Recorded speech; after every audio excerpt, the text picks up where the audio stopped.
대대장, 중대장, 소대장, 사병으로 명령 계통이 움직이죠. 안녕하세요. 인생 알려주는 친절한 남자입니다. 오늘은 안전보건 조직에 관한 강의를 준비했는데요. 라인 및 스텝 조직에 대해 쉽고 재미있게 알려드리겠습니다. 아마 산업안전에 관한 이론을 공부해 본 적이 있으신 분들이라면 들어보셨겠죠? 하지만 잘 모르는 분들도 당연히 있으실 텐데요. 우선 라인형 조직에 대해서 먼저 알아보겠습니다. 라인형 조직은 뭘까요? 네이버에서 만든 라인 메신저를 이용해서 소통하는 조직일까요? 라인형 조직은 쉽게 말하면 지휘나 명령이 단일 계통으로 발생하는 조직이라는 뜻입니다. 가장 쉽게 볼 수 있는 예는 군대죠. 대대장, 중대장, 소대장, 사병으로 명령 계통이 움직이죠. 이러한 라인형 조직의 특징은 아마 쉽게 예상하실 수 있듯이 지시체계가 매우 단순합니다. 이를 제조업 관점으로 보자면 경영자, 관리감독자, 근로자 이렇게 볼 수 있을 것이고요. 경영자의 의중은 곧 관리감독자를 통해서 전달되고 이는 근로자에게 전달됩니다. 즉, 경영자가 원하는 바는 신속하게 근로자에게 전달이 되겠죠. 만약 지시가 불이행된다면 어디서 무엇 때문에 불이행되었는지 바로 체크될 것이고 이에 대한 책임 소재 또한 명확해질 것입니다. 하지만 경영자나 관리자 모두 모든 분야에 대해서 박식하기는 쉽지 않을 텐데요. 보통은 사업의 기술 분야나 혹은 재무 분야에 대해 경영자분들이 많이 알고 계시죠?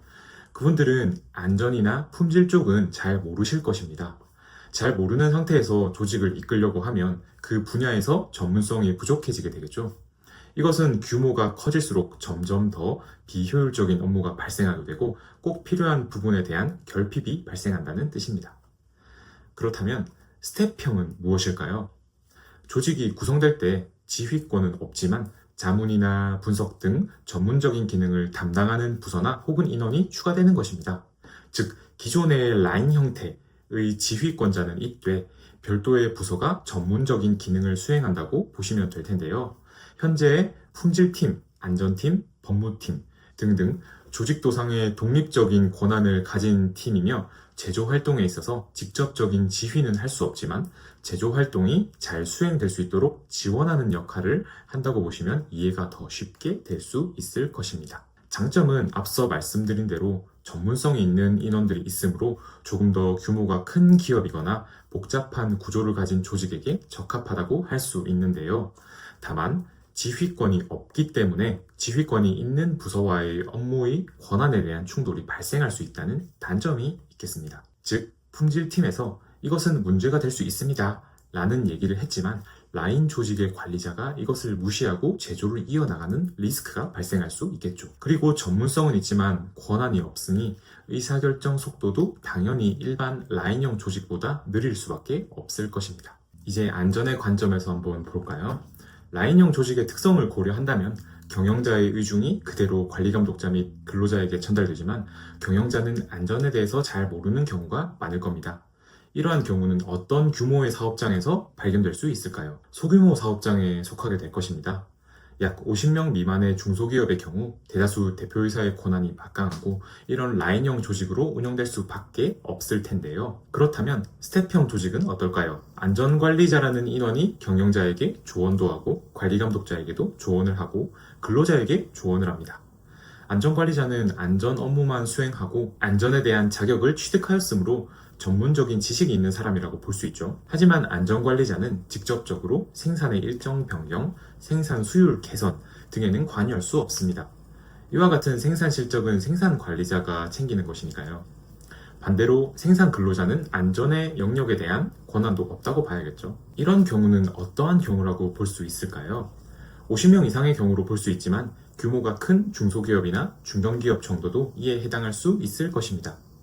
현재 예시를 든 안전관리자는 법적인 선임 문제가 있어서 예외사항이 좀 있긴 하지만 그래도 큰 틀에서는 이 강의의 전반적인 흐름에는 벗어나지 않을 텐데요.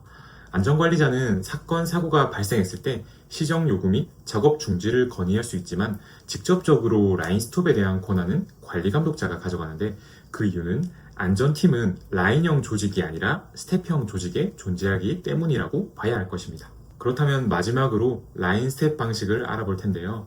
사실 이것은 두 내용을 합치면 됩니다.